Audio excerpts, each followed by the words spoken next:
Bonjour et bienvenue, jeunes guerriers. Aujourd'hui, nous allons parler de deux crématogastères. La première est la crématogastère sordidula, une très petite espèce du bassin méditerranéen. Elle a vraiment des couleurs jolies, brun orangé comme ça. Cette colonie est composée d'une 150aine d'ouvrières et plein de couvains. Mais elles sont tellement petites qu'elles ne prennent pas de place.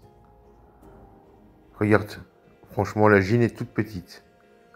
On va dire que les ouvrières sont la moitié d'une scutellaris. Elles se nourrissent principalement de liquide sucré, de temps en temps de protéines, mais franchement elles adorent le liquide sucré. Tu peux voir, il y a eu quelques naissances par des ouvrières très claires. Elles sont limite blanches quand elles naissent. Franchement c'est une petite espèce mais je les adore et ça change des Camponotus, croyez-moi. Regardez ça comme elles sont jolies. Désolé pour la qualité des images, j'ai filmé à bout de bras et c'est un tube, un ancien tube de chez Ant House avec des lignes etc. Donc la qualité n'est pas optimale. Elles sont vraiment jolies. Maintenant, nous allons parler de la crématogastère scutellaris, originaire du sud de la France, mais il y en a en Belgique aussi, comme l'a démontré la fourmi gauloise. Cette espèce est vraiment explosive et elle mange beaucoup de protéines, beaucoup de liquide sucré. J'ai un couvain monstrueux.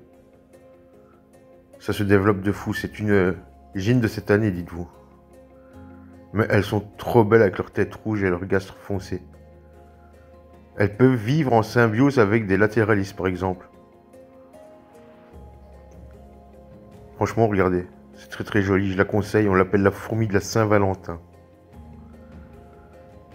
Avec son petit cul en forme de cœur, enfin son gaz pour utiliser les bons termes. Ça change vraiment, elles sont dans un petit nid d'origine Ants et elles font leur vie tranquille. Elles n'ont pas besoin d'une humidité, elles sont xérophiles donc c'est vraiment un souci en moins pour les débutants.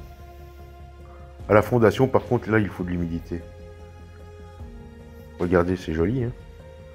Quand elles m'ont rentré des graines dans le nid, j'ai dû en faire tomber en nourrissant mes messors, parce que j'ai aussi des messors, vous les verrez plus tard. Regardez, c'est vraiment joli.